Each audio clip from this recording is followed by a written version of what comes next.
پھر اللہ تعالیٰ یہ بھی فرماتے ہیں میں نے انسان کو بڑی خوبصورت خلقنا الانسان فی احسن تقویم، اس کی ساخت جو میں نے بنائی ہے انسان کی وہ بہت ہی خوبصورت بنائی ہے. ثم رددناہ اسفل سافلین، پھر اسی بندے کو اس کی غلط حرکتوں کی وجہ سے میں انتہائی گہرے کھڈ میں بھی ڈال دیتا ہوں.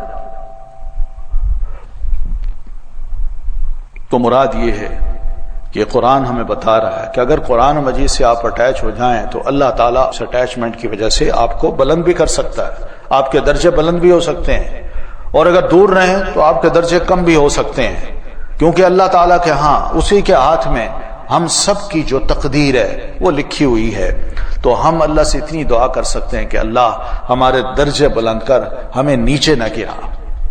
اس لیے پیارے نبی علیہ الصلوۃ والتسلیم کا ارشاد ہے کہ ان اللہ یرفع بهذا الکتاب اقواما ویضع به آخرین، کہ اللہ تعالیٰ اسی کتاب کے ذریعے سے چند لوگوں کو یا قوموں کو اٹھاتا ہے، ان کو عزت دیتا ہے. جب اس کو پر عمل کریں، جب اس کو پڑھیں، اور جب چھوڑ دیں، بدعملی کریں، تو پھر اللہ کیا کرتا ہے؟ ایسے لوگوں کو اللہ تعالیٰ گہرے کھڈ میں بھی ڈال دیتا ہے، وہ ذلیل ہوتے ہیں، رسوا ہوتے ہیں. تو یہ کتاب ایسی ہے، فیصلہ کن کتاب ہے. ہمارا مستقبل کیا ہو، قوموں کا مستقبل کیا ہو سکتا ہے، مسلمانوں کا مستقبل کیا ہو سکتا ہے، اگر وہ اس کتاب کے ساتھ جڑے رہیں، اس کے مطابق عمل کریں تو یقیناً اللہ تعالیٰ ان کے درجے بھی جہاں بلند کرے گا، ان کی عزت بھی بڑھائے گا. اور اگر اس کو چھوڑیں گے، بدعملی اختیار کریں گے، پرواہ نہیں کریں گے، تو اللہ تعالیٰ دنیا کے سامنے ہمیں ثابت کر دکھائے گا کہ میں نے ذلیل بھی کر دیا ہے تمہیں. تو یہ آج کل جو کچھ بھی ہو رہا ہے نا، بڑی قابل غور حدیث ہے یہ. اس حدیث پہ اگر ہم غور کریں تو پتہ چل جائے کہ واقعی ہم کہاں کھڑے ہیں. قیامت کا دن جب ہر طرف ہولناکی ہوگی، بندہ گھبرایا ہوگا، انسان کا دل چاہے گا کوئی تو ہو جس کے ساتھ میں کھڑا ہوں، کوئی تو ہو جو میرا سہارا بنے، کوئی تو ہو جو رب کی جناب میں میری سفارشی کر دے. کوئی نہیں ہوگا. یوم یفر المرء من اخیہ، وہ دن ایسا ہوگا کہ بھائی اپنے بھائی کو دیکھ کے بھاگ کھڑا ہوگا، ماں کو دیکھ کے، باپ کو دیکھ کے، بیٹے کو دیکھ کے، حتیٰ کہ بیوی کو دیکھ کے بھی بھاگ جائے گا. کیوں؟ کہیں یہ مجھ سے مطالبہ نہ کر لیں کہ بھائی ایک گناہ میرا اٹھا لو. ایسے موقع پر کون ہے جو بہترین ساتھی بن سکتا ہے؟ یہی قرآن ہے. پیارے نبی علیہ الصلوۃ والتسلیم فرماتے ہیں قیامت کا دن ایسا دن ہوگا کہ اس روز اللہ تعالیٰ جتنا غضبناک ہوگا، نہ پہلے کبھی ہوا اللہ تعالیٰ اور نہ بعد میں کبھی اتنا غضبناک ہوگا. تو آپ فرماتے ہیں ایسی صورت میں یہ قرآن آئے گا جو اس بندے کے لیے سفارشی بن جائے گا، اور جب یہ سفارش کرے گا تو اللہ اس کی سفارش سنے گا بھی صحیح. یہ ہے پیارے نبی علیہ الصلوۃ والتسلیم کا ارشاد. آپ فرماتے ہیں اقرأ القرآن، اور مسلمانوں قرآن کو پڑھا کرو. پڑھنے سے مراد یہ ہے کہ جہاں تلاوت کرو وہاں اس کو سمجھو بھی صحیح، اسے پڑھا کرو. فَإِنَّهُ يَأْتِي يَوْمَ الْقِيَامَةِ شَفِيعًا لِأَصْحَابِهِ، اس لیے کہ جو بھی قرآن مجید کو دنیا میں پڑھے گا، یہی قرآن کل اس کے لیے سفارشی بن کے رب کی جناب میں آئے گا. کسی نے نہیں آنا سوائے قرآن مجید کے. یہ ہمارا سفارشی بن سکتا ہے.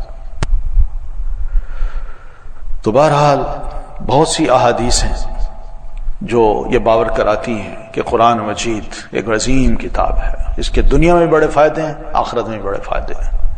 ہمارے والدین ہیں، ان کو لے لیجئے، ان کا ہم پر کتنا حق ہے. کیا ہم یہ حق ادا کرتے ہیں؟ بڑے سے بڑا آدمی، نیک سے نیک آدمی بھی نہ، وہ ضرور یہ جانتا ہے کہ میں نے اپنے والدین کے حق میں کیا کیا کوتاہیاں کی ہیں. اگر ایک مسلمان قرآن مجید کے ساتھ اٹیچ ہو جائے اور اس کی تلاوت بھی کرے، اس کو سمجھے بھی صحیح، تو اللہ تعالیٰ خود فرماتے ہیں کہ میں اس بندے کا اب حق جو اس کی کوتاہی ہوئی ہے وہ میں دوں گا اس کے والدین کو اپنی طرف سے. وہ کس طرح؟ کہ آپ فرماتے ہیں کہ جو بندہ قرآن مجید کو پڑھتا ہے اور اس پر عمل کرتا ہے، من قرأ القرآن وعمل بما فیہ، اور جو اس میں اللہ نے فرمایا اس کے مطابق وہ عمل بھی کرتا ہے، البس والداہ تاجا یوم القیامہ، قیامت کے روز اللہ تعالی کی طرف سے اس کے والدین کو تاج پہنایا جائے گا، اور ضوءہ احسن من ضوء الشمس، اس تاج کی جو روشنی ہوگی وہ اس سورج کی روشنی سے کہیں بڑھ کر خوبصورت ہوگی۔ پھر آپ فرماتے ہیں فما ظنکم بالذی عمل بہذا، یہ تو بندہ کرتا ہے نا تو اس کا یہ ریوارڈ ہے، لیکن جو ذات یہ اس کو دے رہی ہے اس کے بارے میں تمہارا کیا خیال ہے کہ وہ والدین کو تاج بھی پہنا رہا ہے، اس کی روشنی بھی بن رہی ہے، اور اللہ تعالیٰ اتنا خوش کیوں نہیں ہوگا اس سے؟ تو یہ مواقع ہیں زندگی میں، اللہ تعالیٰ نے ہمیں یہ موقع دے رکھے ہیں کہ ہم قرآن مجید کے ساتھ کچھ نہ کچھ اپنی اٹیچمنٹ رکھیں، اس کو پڑھیں، اس کو سمجھیں، اور سمجھنے کے بعد دیکھیں اس کی برکتیں ہماری لائف میں آتی ہیں کہ نہیں، ہم پرسکون ہوتے ہیں یا نہیں، پریشانیاں دور ہوتی ہیں یا نہیں۔ اللہ سے جڑ جائے انسان، اس کے کلام سے جڑ جائے تو بندے کو یہ بھی پتہ چل جاتا ہے، اللہ ایک نور کی راہ دکھا دیتا ہے اس کو، وہ غلط قدم اٹھانے سے بچ جاتا ہے اور نیکی کی طرف اس کے قدم خود بخود بڑھ جاتے ہیں۔ یہ ایک نور ہے جو اللہ تعالیٰ نصیب کر دیتا ہے، بندے سے کم غلطیاں ہوتی ہیں، بلنڈر نہیں ہوتے۔ یہ وہ چیز ہے جو کہ اللہ چاہتا ہے کہ قرآن مجید کے ذریعے ایک مومن کو یہ سب چیزیں نصیب ہو جائیں۔ تو بہرحال اللہ تعالیٰ کا یہ کلام ہے، اس کلام کے بارے میں بس اتنا یاد رکھیے کہ اس کے کچھ حقوق ہیں ہمارے اوپر، ہم جہاں اس کو مانتے ہیں ہم اس کی تلاوت بھی کریں، اور تلاوت کا مطلب یہی ہوتا ہے کہ اس کو پڑھنا بھی صحیح اور اس کو جو کہتا جاتا ہے ویسے فالو بھی کرنا ہے۔ یہ تلاوت کا مطلب ہوتا ہے عربی زبان میں، جو کہہ رہا ہے میں وہ پڑھتا جاؤں اور جو اس کا میننگ ہے اس کے مطابق اپنے آپ کو ڈھالتا جاؤں، اس کو کہتے ہیں تلاوت۔ اس لیے بعض علماء کا کہنا یہ ہے کہ کچھ لوگ ایسے ہیں جو قرآن پڑھتے ہیں اور جب وہ پڑھ رہے ہوتے ہیں تو ایسے لوگوں کے لیے قرآن دعا کر رہا ہوتا ہے۔ کیوں؟ اس لیے کہ پڑھتے وقت ان کی نیت یہ ہوتی ہے کہ اللہ جو تو نے کہا ہے میں حاضر، میں ایسا ہی کروں گا، میں مانتا ہوں اس کو، اور تو نے یہ کہہ دیا آج کے بعد یہ غلط کام میں چھوڑ دوں گا، اور جو تو کہہ رہا ہے میں آج کے بعد یہی کچھ کروں گا۔ تو بندے کی نیت، اس کے دل کے ارادے اس طرح بنتے جب ہیں قرآن کی تلاوت کے دوران، تو قرآن اس کے لیے دعا کرتا ہے اللہ یہ بندہ ہے، اس کی ہر مراد پوری کر۔ اور کچھ قرآن پڑھنے والے ایسے بھی ہیں جو قرآن پڑھتے ہیں مگر قرآن ان پر بد دعا کر رہا ہوتا ہے، لعنت بھیج رہا ہوتا ہے۔ وہ اس طرح کہ قرآن مجید میں اللہ تعالیٰ نے جو کہا نہ انہیں غور کیا، نہ سمجھا، یا پڑھا سمجھ لیا مگر ارادہ نہ کیا کہ اللہ جو کہہ رہا ہے میں اسی کے مطابق اپنے آپ کو چلاؤں گا، بلکہ لاپرواہی سے آگے بڑھ گیا۔ تو قرآن نے یہاں دعا تھوڑی کرنی ہے، وہ تو بد دعا کرے گا۔ مثلا قرآن مجید میں آتا ہے الا لعنت اللہ علی الکاذبین، جو جھوٹے ہیں ان پر اللہ کی لعنت۔ اب میں یا کوئی اللہ کا بندہ قرآن کو پڑھتا ہے اور نہیں سمجھتا اس آیت کو کہ جھوٹ بولنا اللہ کی لعنت کا سبب ہے، یا ارادہ یہ کر رہا ہے کہ بس قرآن کے بعد میں نے اس کو یہ سنانی ہے، یہ کہنا ہے، یہ جھوٹی گواہی دینی ہے، وہ ارادہ ہی نہیں بدلتا، قرآن کا کوئی اثر ہی نہیں لے رہا، تو کیا اس موقع پر قرآن نے اس کو دعا دینی ہے؟ قرآن بد دعا کرے گا ایسے بندے کے لیے، اور اللہ سے درخواست کرے گا اللہ اس پر لعنت بھیج۔ تو اس لیے قرآن مجید اس اعتبار سے بھی بڑی اہم کتاب ہے کہ جب پڑھا جائے تو اس کو فالو بھی کرنا ہے، نیت ارادے وہیں بدل جائیں۔ جو غلط کام ہے قرآن کو سنتے ہی بندے کا دل بس پسیج جائے اور تہیہ کر لے اللہ آج کے بعد یہ غلط کام میں نے نہیں کرنا، تیرا حکم ہے بس۔ سود کے بارے میں اگر قرآن مجید میں اللہ تعالیٰ فرماتے ہیں کہ سود جو اختیار کرے گا، جو لے گا یا دے گا، وہ اللہ اور اس کے رسول کے ساتھ جنگ کے لیے تیار ہو جائے۔ اب یہ آیت کوئی مسلمان پڑھے وہ جرت کر سکتا ہے کہ میں سود کو اب باقی رکھوں گا؟ وہ تو فوراً توبہ کرے گا، بھائی میں اللہ اور رسول کے ساتھ کیسے جنگ کر سکتا ہوں، میں تو پٹخا دیا جاؤں گا، مار دیا جاؤں گا، شکست کھاؤں گا، مار پڑے گی مجھے۔ مگر بندہ اگر یہ ارادہ ہی نہ کرے تو ظاہر ہے پھر اللہ رسول کے ساتھ جنگ کا کیا مطلب ہے، رسوا ہوگا، ذلیل ہوگا، اس کو خود سمجھ آ جائے گی کہ میں پھنستا جا رہا ہوں۔ اور مقروض ہوتا جا رہا ہوں، مسائل میرے بڑھتے جا رہے ہیں۔ تو اس لیے یہ قرآن ایسی کتاب ہے جو ہم سے یہ چاہتی ہے کہ ہم اپنے آپ کو ذرا تھوڑا سا اس کی تعلیم سے آراستہ کر لیں، اس سے اگر تعلق رکھا ہے تو اس تعلق کو خالص کریں۔ تو یہ چند باتیں ہیں جو میں چاہ رہا تھا کہ برکت کے طور پر جو نبی علیہ الصلاۃ والتسلیم کے ارشادات ہیں اور جو قرآن مجید کی آیات ہیں ہم ان کو پہلے سن لیں، تاکہ اللہ تعالی ہمارے دلوں کو بھی آمادہ کرے کہ اب انشاءاللہ قرآن مجید کو جو ہم پڑھنا شروع کریں گے تو ہم کوشش کریں گے کہ قرآن جیسے کہتا ہے ویسے اپنے آپ کو ڈھالنا شروع کر دیں، کیونکہ فائدہ تبھی ہوتا ہے۔ اس لیے جو قرآن پڑھانے والا ہے اس کے لیے الگ تعلیمات ہیں، قرآن پڑھنے والوں کے لیے الگ ہیں۔ قرآن سیکھنے والوں کے لیے سب سے پہلی بات علماء نے یہ کہی ہے کہ ان کو اپنی نیت کو خالص کر لینا چاہیے کہ اللہ کی کتاب ہے، میں نے سیکھنا ہے بس، اور کچھ نہیں۔ یہ اللہ کی کتاب ہے، میں چاہتا ہوں کہ میں اپنی اصلاح کر لوں، کچھ میرے اندر تبدیلی آئے، اور اس کا ثواب میں صرف اور صرف اللہ تعالیٰ سے ہی لینا چاہتا ہوں، دنیا والوں سے نہیں سننا چاہتا کہ دنیا والے مجھے یہ کہیں واہ ماشاءاللہ۔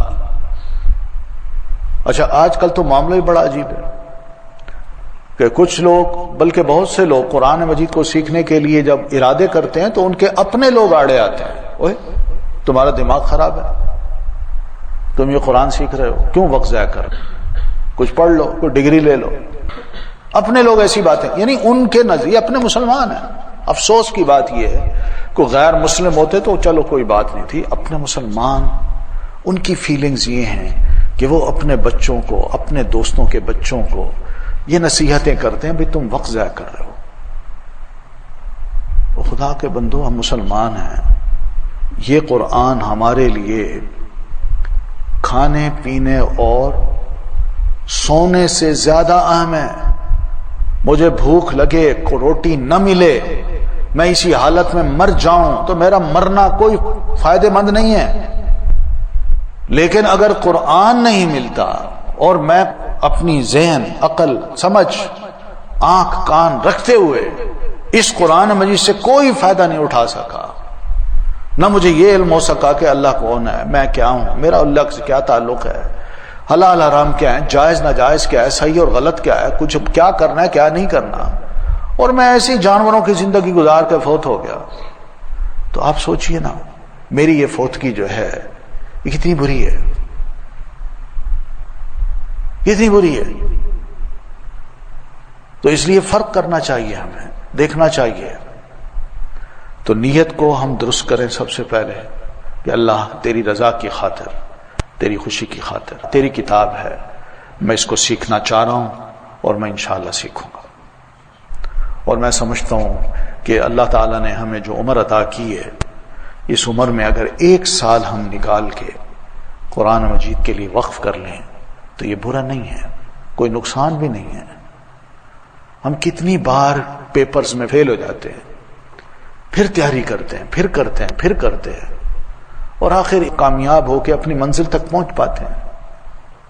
تو جب وہاں ہمت نہیں ہارتے تو قرآن مجید تو ایک اللہ کی کتاب ہے، اس کا تو دین سے تعلق ہے، ہمارے ایمان سے تعلق ہے، ہماری آخرت سے اس کا تعلق ہے، ہم اس کے لیے اتنا وقت بھی نہیں نکال سکتے۔ ضرور ہمیں سوچنا چاہیے جو لوگ اس طرح کی بات کرتے ہیں، بھئی آپ اپنا وقت ضائع کر رہے ہیں۔ تو بہرحال قرآن مجید کو جب پڑھنا ہے تو کچھ چیزیں ایسی ہیں جو ایک طالب علم کو اپنے اوپر لازم کر لینی چاہیے۔ اس میں پہلی بات تو یہ ہے کہ اپنے آپ کو ذرا تھوڑا سا کھلے دل والا بنائے، کھلے دل والے، کنجوس نہ بنے۔ علم کے اعتبار سے جو آپ کے پاس علم ہے اور مفید علم ہے اس میں آپ دوسرے ساتھیوں کے ساتھ شیئر کیجیے، ہو سکتا ہے قرآن فہمی میں وہ بڑا علم کام دے دے۔ پھر اسی طرح اللہ تعالیٰ نے چلیں علم نہیں دیا، صحت دی ہے، سمجھ دی ہے، تو آدمی اپنے فیلوز کے ساتھ بڑا با اخلاق رہے، ان سے پیار محبت کرے، ان کے ساتھ بڑے اچھے طریقے سے پیش آئے۔ یہ نبی علیہ الصلوۃ والتسلیم کی صفت تھی۔ آپ کو پتا ہوگا کہ کہ جب آخری سال تھا نبی علیہ الصلوۃ والتسلیم کا، تو آخری رمضان میں اللہ کے رسول صلی اللہ علیہ وسلم نے 2 مرتبہ قرآن مجید جبریل امین کو سنایا تھا. اور ام المومنین کہتی ہیں کہ رسول اکرم صلی اللہ علیہ وسلم ہر رمضان میں قرآن مجید کا ایک دور بھی کرتے تھے، مگر آپ کے مزاج میں ایک بڑی عجیب سی چینج آ جاتی تھی، اور وہ اس طرح کہ آپ ہر اعتبار سے کھلے دل والے ہو جاتے تھے. قرآن مجید کا اثر اتنا ہوتا تھا. رمضان کا مہینہ، قرآن سے تعلق، اور پھر قرآن مجید کی ریویژن، اس میں غور و خوض نبی علیہ الصلوۃ والتسلیم کے اندر اور بڑی خوبیاں پیدا کر دیتا تھا. کوئی سائل آیا تو گھر سے چیزیں اٹھا کے اس کو دے دی، ضرورت مند ہے تو اس کو پیسے دے دیے، اپنے پاس نہیں قرض لے کے اس کو دے دیا، لیکن نہ نہیں کی. اتنے کھلے دل کے آپ ہو جاتے تھے، اور گھر والوں کے ساتھ آپ کا معاملہ بھی اور زیادہ بہتر ہو جاتا تھا. یہ وہ حدیث ہے جس کو امام بخاری رحمۃ اللہ علیہ نے بیان کیا ہے، اور اس حدیث کی سب سے بڑی خوبی یہی ہے کہ اللہ کے رسول صلی اللہ علیہ وسلم یہ رمضان میں قرآن مجید کا اثر لے کے اپنے آپ کو ایسا بنا لیتے تھے. پھر ایک خوبی یہ بھی ہے کہ قرآن مجید کے طالب علم جو ہیں ان کے چہرے پہ بشاشت ہونی چاہیے، یعنی ہنستا چہرہ، مسکراہٹوں والا، تاکہ دوسرا بھی محسوس کرے کہ ہاں الحمدللہ ہمارا ماحول بہت اچھا ہے. آپ کو یاد ہوگا کہ عبداللہ ابن ام مکتوم نابینا صحابی تھے، نبی علیہ السلام کی خدمت میں آئے تھے، اور آپ سے انہوں نے سوال کیا تھا، اور نبی علیہ السلام کے چہرے مبارک پہ ہلکی سی سلوٹیں آ گئی تھی. سامنے والوں نے نہیں دیکھا، پتہ نہیں چلا ان کو، مگر اللہ تعالیٰ نے پڑھ لی تھی. ورنہ آپ تو اللہ کے رسول ہیں، آپ کے چہرے پر یہ تیوری سلوٹیں آ جائیں نہیں، مسکراہٹیں ہوں، اپنوں کو ویلکم کہنے والا انداز ہو. یہ بڑی ضروری چیز ہے کہ انسان اپنے آپ کو جب قرآن سے لازم کرتا ہے تو خوش خرم رہے، یعنی چہرے پہ رونق ہو، تیوریاں نہ آئیں. خاص طور پر دینی ماحول ہے. دوسرے اس ماحول میں آنے سے کتراتے ہیں، کہتے ہیں یار یہ خشک مزاج لوگ ہیں، ہم ان کے پاس گئے پتہ نہیں انہوں نے ہمیں کیا کیا سنا دینی ہے، تو لہذا بہتر ہے ان سے پرے رہا جائے. اور ہمیں واقعی بڑے سیریس ہو جاتے ہیں، بندے آ گئے اپنے آپ کو ذرا ٹھیک کر لو، دیکھو کوئی حرکت نہیں کرنی، یہ کرنا ہے وہ کرنا ہے. اور دوسرا کہتے بھئی یہ کیا ہے؟ نہ ایسے نہیں. نبی علیہ السلام کے بارے میں آتا ہے کہ صحابہ کہتے ہیں کہ واللہ آپ سے زیادہ مسکراتا چہرہ ہم نے کسی کا نہیں دیکھا. تو اس لیے کوشش کریں کہ ہم سب میں یہ اچھی عادت پیدا ہو جائے. پھر اسی طرح ایک اور بات ہے کہ خشوع اور خضوع کی جو کیفیت ہے، عاجزی کی، انکساری کی، اور بڑے ٹھہراؤ کی، مزاج میں ذرا ٹھہراؤ ہو، وقار ہو، اس کو ہم اپنے اوپر لازم کریں کہ اللہ کا کلام ہم پڑھ رہے ہیں، کوئی مذاق نہیں ہے، کوئی عام بندے کی کتاب نہیں ہے کہ جو لاپرواہی سے پڑھی جاتی ہے. نہیں، پوری توجہ کے ساتھ اللہ کا کلام ہے، اور اللہ تعالیٰ نے فرشتوں کے پورے جلوس میں اس قرآن مجید کو بڑا احترام دے کے اتاروایا ہے، اور پھر نبی علیہ الصلوۃ والتسلیم پر جبریل امین لے کے اترے ہیں. آپ سوچیں اتنا احترام اس کتاب کو اللہ تعالیٰ نے دیا ہے. لیلۃ القدر میں اتارا، لوح محفوظ سے اتارا، فرشتوں کے جلوس میں اتارا. خانہ کعبہ جو ہمارا نیچے بالکل اسی کے پیرل اوپر کر کے ایک بیت العزہ ہے، وہ فرشتوں کا خانہ کعبہ ہے، وہ وہاں طواف کرتے ہیں، اس میں اتارا. اور پھر جبریل امین کے ذریعے نبی علیہ الصلوۃ والتسلیم پر اتارا، اور نبی علیہ السلام کے ذریعے اس قوم کو دیا. کتنا بڑا مقام ہے. قوم بھی اچھی، صحابہ کرام جو آپ کو ملے، رسول چنا ہوا انسان، رسولوں کا سردار. پھر جو فرشتہ لایا وہ بھی فرشتوں کا ہیڈ، جس رات کو اترا ساری راتوں میں ہیڈ. پھر اس کے علاوہ جس مہینے میں اترا وہ بھی ٹاپ کا مہینہ رمضان. یعنی اس کے کیا کہا جائے، کتنی عزت دی ہے اللہ تعالیٰ نے اس قرآن مجید کو، اور صرف اس امت کے افراد کے لیے اتنا کچھ کیا ہے اور اس قرآن مجید کو اتار دیا ہے، تو اس کی اتنی عزت تو ہونی چاہیے نا۔ پھر اسی طرح قرآن مجید میں اللہ تعالیٰ خود فرماتے ہیں، یہ قرآن مجید کے اثرات پڑھنے والوں پر کیا ہوتے ہیں کہ اذا تتلی علیہم آیات الرحمن خروا سجدا وبکیا، جب بھی اللہ رحمان کے کلام کی آیات ان اہل ایمان پر پڑھی جاتی ہیں تو وہ فوراً سجدے میں ڈھہ پڑتے ہیں اور خوب روتے ہیں۔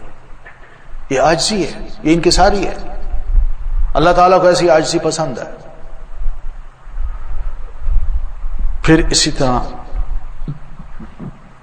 یہ بھی ہم نے کوشش کرنا ہے کہ اپنے آپ کو ذرا اچھا تیار کر کے لے آئیں، اور نبی علیہ الصلوۃ والتسلیم کی طرف سے ایک تاکید ہے کہ آپ جب ریسیو کرتے تھے نا وحی کو، تو وحی کو ریسیو کرنے سے پہلے اکثر و بیشتر ام المومنین بھی کہتی ہیں کہ ہر نماز میں آپ مسواک کرتے تھے، ہر وضو کے وقت، گھر جب آپ داخل ہوتے تھے تب بھی مسواک کرتے تھے۔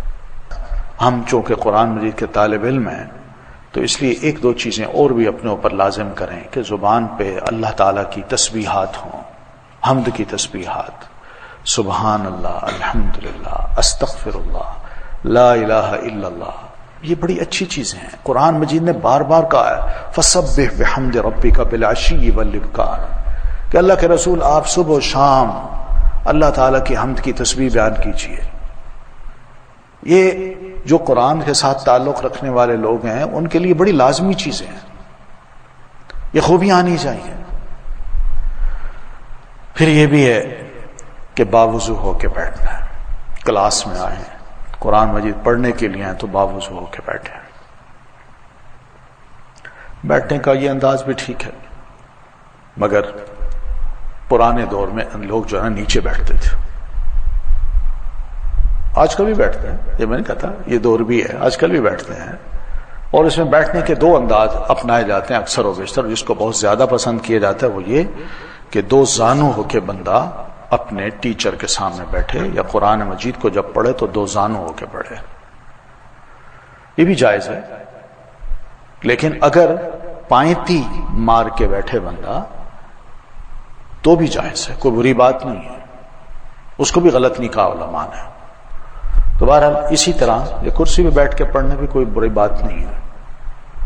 تو یہ کلاس ہے، اس وجہ سے سسٹم میں یہ چیز آ گئی ہے، ورنہ الحمدللہ بیٹھنے میں کوئی ایسی بات نہیں کہ خدا نخواستہ بندہ کوئی خلاف ادب کام کر رہا ہے، لیکن اتنا ہے کہ باوضو ہو کے ضرور بیٹھے۔